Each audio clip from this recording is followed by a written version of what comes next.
इस्लामाबाद की सुनसान सड़क पर एसएसपी अदील अकबर की गाड़ी तेज दौड़ रही थी। अचानक वो अपने गार्ड से पूछते हैं, ये तुम्हारे हाथ में क्या है? सर राइफल है। एसपी ने पूछा, ये चलती वलती है कि नहीं? गार्ड ने जवाब दिया, साहब चलती है। एसपी ने कहा, लाओ चेक करवाओ। गार्ड ने राइफल अपने साहब को दी। एसपी ने चेक करने के लिए राइफल अपने सर पर रखी और ट्रिगर दबा दिया।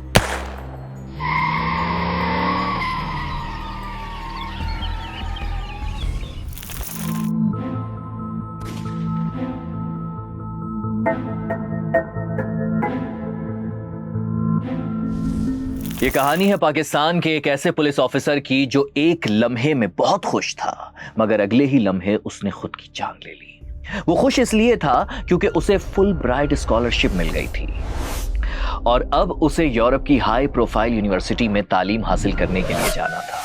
मगर फिर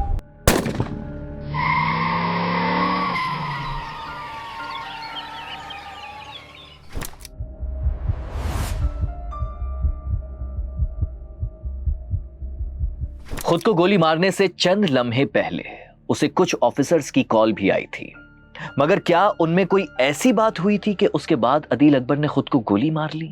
तो जिनसे टेलीफोन पे बात हुई, हमारी भी उनसे बात हुई और बाकी अभी तक के एग्जैक्टली टेलीफोन पे बात होके कोई सच कोई चीज़ ट्रिगर हुई अभी तक it will be too early कि किसी भी कंक्लूजन तक पहुंचा जा सके, क्योंकि हम इसको हर पहलू और हर तरीके से देख रहे हैं। सर जी, मैं साहिब दा पर्सनल गार्ड हां। साहिब ਨੂੰ ਇੱਕ ਕਾਲ ਆਈ ਸੀ, ਉਹਨੇ ਆਪ ਨੂੰ ਗੋਲੀ ਮਾਰ ਲਈ। ਅਸੀਂ ਹੁਣ ਐਮਰਜੈਂਸੀ ਵਿੱਚ ਹਸਪਤਾਲ ਜਾ ਰਹੇ ਹਾਂ, ਤੁਸੀਂ ਵੀ ਛੇਤੀ पहुंचो। ये आवाज एसपी के गनमैन की थी, जिसने वायरलेस पर इत्तला दी कि साहब ने अपनी जान ले ली है। मगर पुलिस ने यह भी तहकीक की कि यह खुदकुशी थी या कत्ल।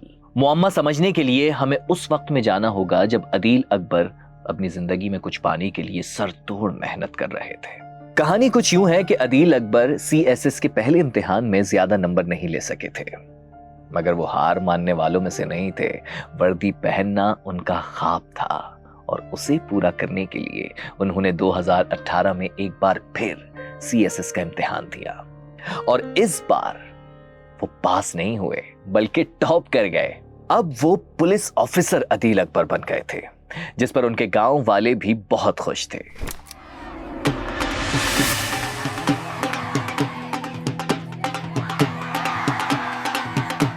क्योंकि सीएसएस में टॉप करने वाले ये अपने गांव में पहले शख्स थे। उनका गांव मुड़ी ठाकरा था, जो रावलपिंडी, चकवाल और जहलम के दरमियानी इलाके में है। अदील अकबर के वालिद शाहिद अली अकबर बैंक के ऑफिसर थे। अदील अकबर के दोस्त कहा करते थे, अदील का अज़्म बहुत ऊंचा था। वो हमेशा कहता था, मुझे फील्ड में रहना है जहां मैं अपनी कौम की खिदमत कर सकूं। उन्होंने कई सेंसिटिव केसेस सॉल्व किए। उन्हें डिसिप्लिन और डेडिकेशन के लिए जाना जाता था। पुलिस वाले बताते हैं कि वो सिर्फ एक ज़हीन ही नहीं बल्कि ईमानदार और बाइखलाक शख्स भी था। एजुकेशन करियर में अदील अकबर ने बहुत सी कामयाबियां समेटी, मगर फिर कामयाबियों के ट्रैक पर जाने वाली अदील अकबर की जिंदगी ने मौत का यू टर्न क्यों लिया? समझने के लिए आपको 3 इडियट का ये सीन देखना होगा। गुड न्यूज़ है सर, ना पुलिस को पता चला ना जॉय के बाप को। सब सोच रहे सुसाइड है सर। वो बेवकूफ सोच रहे हैं कि इधर प्रेशर बढ़ने की वजह से मर गया, और पिछले 4 साल से जो यहाँ प्रेशर पड़ रहा है उसका क्या? उस रिपोर्ट में है नहीं सर। ऐसी कोई मशीन ही नहीं बनी जो यहाँ का प्रेशर नाप सके। बनाते तो पता चल जाता कि ये सुसाइड नहीं, मर्डर है। क्या अदील अकबर के जहन पर भी प्रेशर था? मेंटली प्रेशर जो अदील अकबर के जहन पर बरसों से सवार था, उस दिन उन्होंने राइफल का ट्रिगर दबाकर उसे रिलीज कर दिया। लेकिन आखिर ऐसी क्या ज्यादतियां थीं? कहा जाता है एसएसपी अदील अकबर ने सीएसएस में टॉप किया था, मगर वो कौन था जिसे ये हजम नहीं हो रहा था कि अदील अकबर उनके ऑफिसर बन जाएं। इल्जाम लगता है कि उनके 35 नंबर कम करके सेकंड पोजीशन कर दी गई थी। इसने टॉप किया, टॉपर था ये, 35 नंबर कम करके इसको सेकंड पोजीशन पे किया गया। इसके बाद अदील अकबर की बतौर एएसपी बलूचिस्तान में तैनाती होती है। यहां अदील अकबर पर इल्जाम लगता है कि उनके इलाके में ईरान से पेट्रोल की स्मगलिंग हो रही थी, जिसमें अदील अकबर भी इन्वॉल्व हैं। ईरान से पेट्रोल आता है, उसकी स्मगलिंग का इल्जाम इनके तहत इन पे इंक्वायरी हुई। इनके अफसरान कॉल भी लीक हुई, वो इंक्वायरी हुई। उस इंक्वायरी को इनके मरने के बाद सो कॉल्ड खुदकशी सुसाइडल जो है उसके बाद फाइल किया गया है। सिर्फ यही नहीं, इसके बाद अदील अकबर पर और भी कई इंक्वायरीज चल रही थीं। दूसरी तरफ उनकी मौत के बाद तलाल चौधरी साहब कह रहे हैं अदील अकबर एक ईमानदार ऑफिसर हैं। मगर कोई उनसे सवाल पूछे कि अदील अकबर ईमानदार और शरीफ इंसान थे तो उनके खिलाफ इतनी इंक्वायरियां क्यों खोली गई थी? हमें तकलीफ सबसे ज्यादा है, हमारा टीम का हिस्सा था, वो हमारा जवान ऑफिसर था, उसे बलूचिस्तान से रेक्विजिशन करके इंटीरियर मिनिस्टर लेकर आए हैं बलूचिस्तान से। सीनियर सहाफियों का ये कहना है कि अदील अकबर जहनी दबाव का शिकार उस वक्त भी हो रहे थे जब उन्हें उन अफसरान से डांट टपट सुनने को मिलती जिनके वो मातहत थे। आईजी इस्लामाबाद पुलिस नासिर रिजवी, उनका रवैया बड़ा सख्त है, तुर्श है टुवर्ड्स ऑफिसर्स और ऑफिसर्स बड़े स्ट्रेस में बैठते हैं क्योंकि जो रिजवी साहब हैं वो लेट नाइट बैठते हैं, तो शायद वो वजह तो नहीं है कि उनकी किसी नाराज़गी की वजह से ये वाक़या हो गया। डांट डपट एक इशू, सर्जनिश दूसरा इशू, छुट्टी ना मिलना, सख्त ड्यूटियां, जगराते, हर तरह की सख्ती का सामना करना पड़ा जो इलॉजिकल थी। असल में अदील अकबर के जहन में ये ओसीडी भी होने लगा था कि उन्हें उनके रैंक से कम ओहदा मिला है, लेकिन अपना रैंक और तालीमी काबिलियत होने की वजह से खुद को डीआईजी के बराबर तस्वुर कर रहे थे। यही वजह है कि जब उनकी डांट डपट होती तो उन्हें अच्छा नहीं लगता था कि एक सीएसएस ऑफिसर को कोई दूसरा ऑफिसर कैसे डांट सकता है। वो दिल ही दिल में खुद को कोसने लगे थे। इसी जहनी दबाव में उनकी सेहत भी बिगड़ती चली गई। वो डेंगू बुखार में भी मुब्तला हो गए थे और छुट्टी की दरखास्त देने के बावजूद उनकी छुट्टी मंजूर नहीं की गई थी। दूसरी बात है कि इनको डेंगू पॉजिटिव था, उसके बावजूद ये ड्यूटी पे थे। ये आज़ाद कश्मीर उनको ड्यूटी पे भेजा गया, वहाँ पे भी डिप्रेशन का शिकार थे। मुरीद के जाके इस्लामाबाद पुलिस सब करती रही। यहाँ ऐसा मुमकिन नहीं है कि किसी लोअर लेवल पे भी किसी को अगर ज़ाती हवाले से कोई चीज़ चाहिए तो वो या ज़रूरत है कोई छुट्टी या बाकी मामलात की, उसकी टेक केयर ना किया जाए। अदील अकबर के डॉक्टर ने जो सोशल मीडिया पोस्ट में बताया वो और भी ज्यादा हैरान कुन है। बाद में ये पोस्ट डिलीट भी कर दी गई। आखिर इस पोस्ट में ऐसा क्या था, मैं बताता हूँ। ऑफिसर अदील अकबर के साइकोलॉजिस्ट डॉक्टर सुल्तान मोहम्मद लिखते हैं कि मरने से एक रात पहले अदील अकबर अपनी फैमिली के साथ उनके क्लिनिक पर आए थे। उनकी हालत देखकर डॉक्टर भी घबरा गए। डॉक्टर लिखते हैं कि उन्होंने अदील अकबर की फैमिली को तंबीह की थी कि अदील के पास कोई असलहा, कोई छुरी, चाकू, कैंची, तेज धार आला मौजूद ना हो। डॉक्टर की इस पोस्ट से पता चलता है कि वो अदील अकबर के जहनी तवाजुन को समझ गए थे।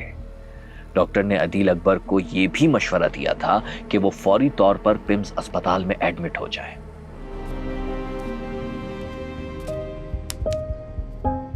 डॉक्टर ये भी लिखते हैं कि अदील अकबर उनसे कहने लगे कि वो 2 मरतबा सीएसएस टॉपर रहे हैं और उनकी पिछली पोस्टिंग्स बहुत ही तकलीफ देती। कोयटा, तुर्बत और कश्मीर में भी पिछले 10 दिन बहुत ही तकलीफ दे गुजारे। अदील अकबर ने अपने डॉक्टर को यह भी मेंशन किया कि उनका ये डिप्रेशन पोस्टिंग्स की वजह से नहीं है। डॉक्टर के मुताबिक अदील ने कई बार खुदकुशी करने के ख्याल के हवाले से उनको बताया।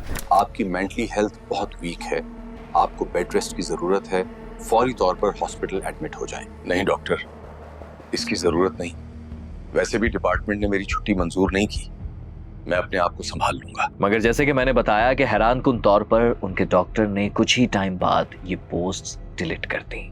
मगर क्यों? क्या पुलिस इसकी भी तफ्तीश कर रही है? दरअसल पोस्ट में यह भी लिखा था कि ऑफिसर अदील अकबर को डिपार्टमेंट की तरफ से मेंटली प्रेशर का सामना था, इसलिए उन्होंने अपनी जान ली।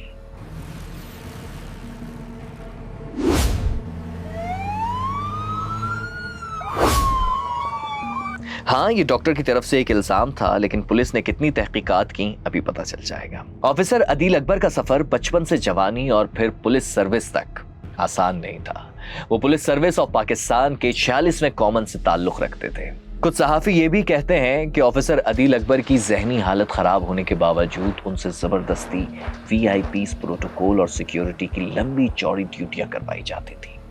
इत्तेफाक से इंटरनेशनल क्रिकेट टीम का भी पाकिस्तान का विजिट था। उनकी सिक्योरिटी की जिम्मेदारी भी अदील अकबर को ही दी गई थी। कंडीशन तो ये बन गई थी कि ऑफिसर अदील अकबर अपनी फैमिली के साथ वक्त गुजारने से भी महरूम हो गए थे।